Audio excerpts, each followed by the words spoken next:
Yes, sir. Yes, sir. Yes, sir. Ooh, we got lots going on here. Tabletop of the morning to you. I'm Fox, and this is the weekly roundup. So all the videos throughout the week that I've made on Tabletop News, putting them all together for you in this compiled video. So maybe this suits you better. You can just sit down, watch it all in one go, catch up on any little videos that you missed, and stay up to date on everything that's happening in tabletop wargaming. So enjoy. Tabletop of the morning to you, I'm Fox, and if you've never heard of BLKOUT, what the heck are you doing? Open your ears.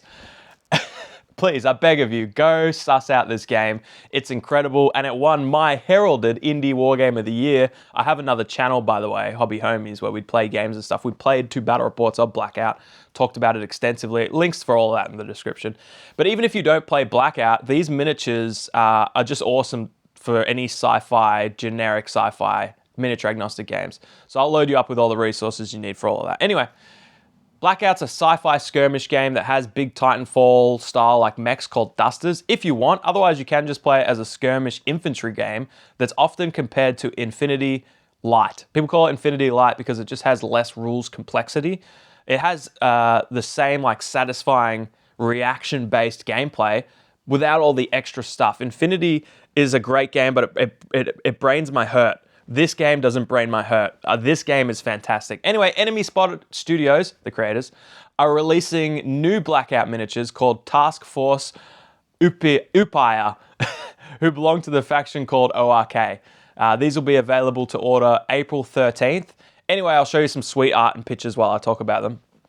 ORK, the faction, are basically a militarized security branch. There's another ominous Discord notification. Anyway, a military security branch of a huge mining corporation on Abol, which is the planet this game centers around. So this new faction, ORK, has a task force called Task Force Upyr, and that's the miniatures that are being released. That's what you're seeing on your screen, which is cool. You're buying miniatures but you're also buying into this new faction, which is awesome. So what do you get?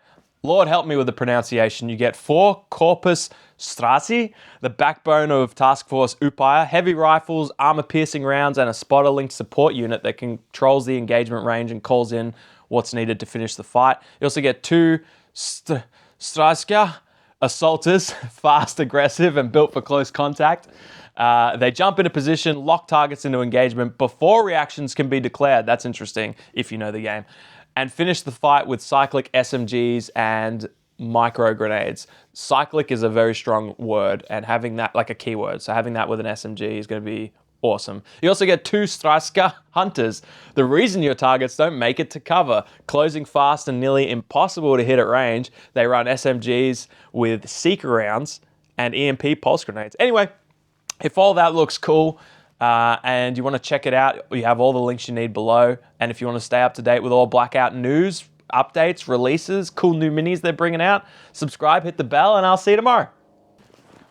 Wargaming in this economy. Tabletop of the morning to you, I'm Fox. Snarling Badger Studios has announced their new game called Repent, Ye Foolish Gods. This is by Uncle Adam of Tabletop Minions and Vince Venturella. It's a dark fantasy game where you'll field a small sept of 4 characters who are striving to kill one of the aforementioned foolish gods. The premise is awesome.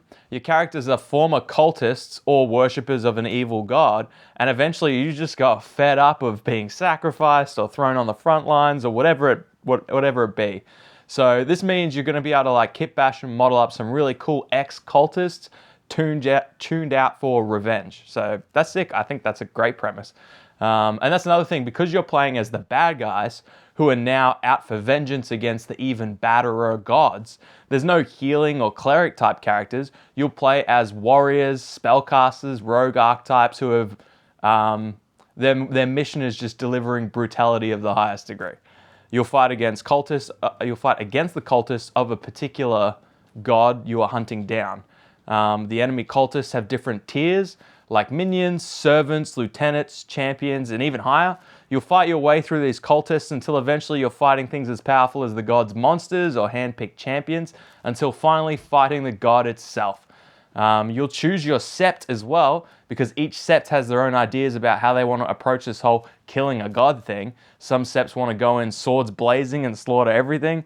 Some septs want to be clever and sneaky, so whichever sept you choose, that'll inform what kind of characters you can or can't bring, or how many you need, etc. So you can play this game solo, co-op, or versus PvP, or in a campaign, which obviously the campaign will have some like post-game stuff to strengthen your sept, see if your characters get knocked out, or what happens at the end of the battle. So the solo co-op game mode, you'll be playing against hordes of cultists, whereas PvP, you'll do the whole sept v sept thing, which is cool. The lore for that, by the way, is that your septs just showed up to kill some cultists that weren't there, so you decided, well, we're here, let's just fight each other. The games are quick and brutal too, which I love personally for campaign play, because let me do a few battles in one evening. Let me sit down, roll my dice, and get through a few things in the campaign. They talked about one of their simple dice mechanics, which is just like simple stat checks on a d12. You try and roll under the stat being tested. So if you have a stat value of 7, you roll a d12 and you're trying to get under a 7 to pass. Your stats can't go higher than a 10, so therefore 11s and 12s on the d12 dice will always fail. 1s always pass.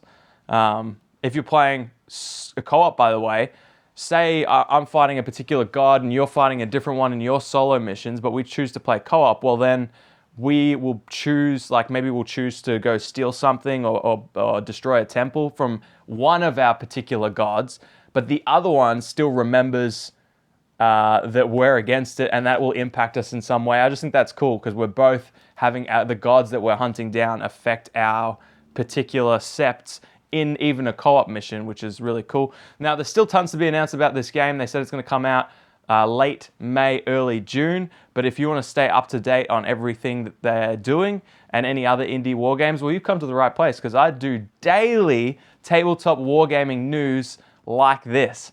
So stick around, subscribe, hit the bell, and I'll see you tomorrow. Oh, I forgot to say, Snarling Badger Studios has also already done a ton of wonderful games, of which I've played almost all of them. So Tanks for the Apocalypse, loved it. Got a battle report for that on my other channel, link in the description. Same as Death Wizards, we did a battle report on that. So you can check all that out, links for everything you need. Plus, they announced this game on a podcast episode recently. I only talked about the game at the end of the podcast, but I'll leave a link for that in the description as well. And I'll see you tomorrow. Oh, it's early today, but tabletop of the morning to you. I'm Fox, and today's Wednesday Wargame. I still don't know what I'm going to call it, but Wednesday's Wargame? Wargame Wednesdays? Anyway, regardless, it's Torch and Shield. So Torch and Shield is a tactical skirmish miniatures game, or dungeon brawler, set in the ruined underhalls of the abandoned dwarven empires. The dwarves, who have been living out in the manling cities for decades, they finally decided to return to the lost holds and scavenge it all. Players command small crews of warriors, venturing into the dark in search of gold, glory, and to settle some old grudges. The depths are filled with deadly monsters, rival delving parties, traps, and underworld hazards in every corridor. So gameplay focuses on tactical encounters played across modular dungeon tiles. It's kind of like a skirmish game crossed with Blood Bowl in the way that players maneuver and block each other in the game space. The system blends cards and dice to drive initiative, combat, and keep unpredictable events happening. It creates a dynamic battle where no two games are the same, even if you played in the same corridors. Light itself is a key mechanic, so while your torch burns, you hold the advantage. But as darkness closes in, the dangers multiply, and survival becomes far less certain, which is a really well executed mechanic in the game too. It's sick. You can play Torch and Shield competitively, cooperatively, solo. You can tailor your experience if you just want to play quick skirmishes or full narrative campaigns. You can customize your crews really modularly with weapons, armor, abilities, or just do what I did and throw some stuff together that looks cool. So the game currently has 9 playable factions, which is awesome. It's just going nuts. It's growing. It's awesome. There can be 5 dwarf clans that you could choose to play, or you can play a mix of outcast clans from those 5. There's the Manlings, called the Ostari Treasure Hunters, Elves of the Abyssal Wood, and 2 monster crews that you can play as, which is great. There's one that swarms from, it's a swarm one, and one that's an undead dwarves. So there are 3 books currently for the game too. You got a core rulebook and 2 supplements. The Darker Hall supplement details that's your solo co-op narrative campaign, and it introduces like the ability to get hirelings, which is cool. Vaults of Zarn campaign book supplement is the newest addition from the most recent Kickstarter. Adds a whole new narrative progression system for exploring and conquering the vaults. It's got like 220 pages of new content for the game, including scenarios, weapons, treasures, more playable, what do you call it? I guess just items. That's what I was thinking of. Just adding more replayability. And that will, although it was just in the Kickstarter, it will be available for public purchase soon. But you can get all the information you need from the links in the description. The main website's there, but the miniatures are either like print on demand, or you can get them as STLs for you to print yourself if you have a printer or know someone that does. So if you want to get started, they also have like a free get started set of crews, quick start rules, print and play dungeon tiles, and there's a link for that stuff in there as well. Highly recommend this game. Everyone loves an indie war game, and this is as grassroots as it gets, and it's such a sick concept that looks great. The hobby's immaculate. I've talked for ages about this, by the way. I need to go. This coffee's getting cold. I'll subscribe, hit the bell, and I'll see you tomorrow. Oh, yes. Tabletop in the morning to you, I'm Fox. There's been some new models announced for Star Wars Shatterpoint. These new models are coming in, hang on, this can't be right. Does it say 2027? For those that don't know, the company that produces Star Wars Shatterpoint made an announcement on their new priorities, and they felt like it would be, and it felt like based on that announcement, they'd be putting Shatterpoint sort of like to the side and kind of out behind the shed to slowly die. And panic set in for a lot of us talking about how the game might actually be dying. Now that's not good for business because people don't buy dead models for dead games, if that makes sense. So they made an announcement like a week after that saying, no, we're not killing the game. We're just going to be releasing stuff slower. It's not going anywhere. Please keep buying our stuff. So now they have released this 2027 schedule, which I think is purely just like trying to show us that they're still supporting the game. So anyway, you can see the squads that we're getting, and I'm all for it. It's all from the sequels. Rey, Finn, Han, and Chewie in a box. We got Poe and some Resistance fighters. We got Kylo, FN, and some First Order soldiers. We got Phasma and some more, soldiers. That's cool. Some people have speculated that this will all be getting, like that's all that we'll be getting for 2027 for Shatterpoint. I really hope this isn't the case because of the way Keyword works. You really want to be playing those boxes together. So hopefully that's kind of just like some of the things. And as a Shatterpoint player, I'm happy that the game is just getting supported throughout 2026, 2027. I'm sure these 2027 releases were originally intended for 2026, and they said, well, let's keep the game feeling like it's going for longer by just actually pushing out releases. Anyway, if you want to stay up to date on all the Shatterpoint and other tabletop news, well, subscribe, hit the bell, and I'll see you tomorrow. Tabletop of the morning to you, I'm Fox. Blood and Plunder has been out for 10 years. A full decade of plundering the high seas with huge 28mm full-scale pirate ships. Awesome. Well, we got another Kickstarter happening. Feels like it's been popping right now for Kickstarters. Like every game is doing something. It's the big 10-year anniversary campaign for Blood and Plunder. It features 150 new sculpts for miniatures, including all the miniatures from their original Kickstarter. So it's a great opportunity to grab those. It's got a new expansion called Rise of the Buccaneers Jamaica. This expansion will focus on the early exploit of the Buccaneers sailing out of Port Royal, as well as the guerrilla war fought between the Jamaican Spanish guerrillas and the English invaders that established the island as the Buccaneers' stronghold that it later became.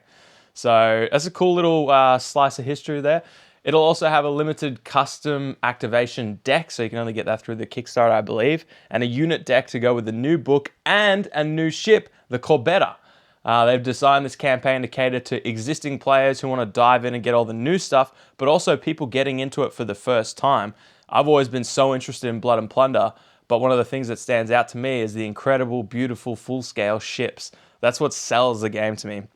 That's the version of the game I want to play. 2 big ships and pirates just fighting across. But the problem is those ships are anywhere between 70 USD to 240 USD. Now, you don't need the ships to play, which is great. And there's some bundles in here that allow 2 players to like go Harveys. I think it's called the Dueling Captains set. It's already raised 100K in the first couple of days, so people are loving this Kickstarter right now, and it's a great way to get into or back into Blood and Plunder. Hey, and if you want to stay up to date with all the news coming out of the High Seas Wargames, subscribe, hit the bell, and I'll see you tomorrow. Tabletop of the morning to you. I'm Fox, and En Garde, mateys. A new game beyond the horizon. Sorry, that was too early for anyone. You didn't deserve that. John Blanche and, I don't know how to say his name, Thomas Perrinen are working on a dueling-themed 54mm scale tabletop wargame. Now, there's a lot to unpack in that sentence alone. So first of all, it's going to be a 1v1 style dueling miniatures game. That's an interesting endeavor because there are so many hurdles you need to overcome in order to keep the game interesting and not just be like 2 miniatures that meet in the middle of the battlefield in base-to-base contact for the whole game, rolling dice until one of them breaks, you know?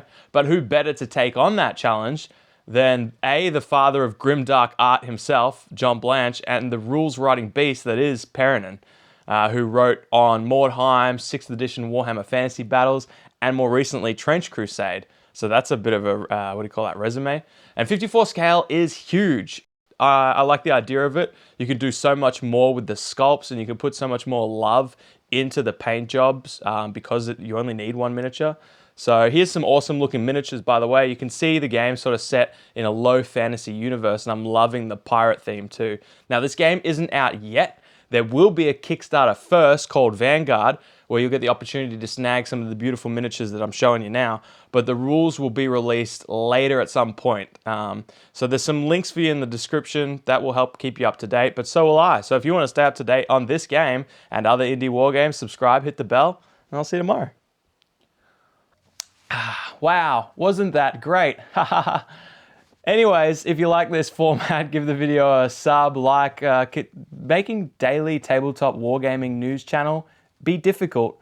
So if you want to consider supporting me on Patreon for $2 a month, that'd go a long way. Otherwise, there's other stuff you can do. You can subscribe, like, comment, tell your mates, but only tell them if they care about tabletop wargaming, else you're just going to look weird. I'm going to look weird. They're not going to understand what we got going on here. So anyway, subscribe, hit the bell, and I'll see you tomorrow.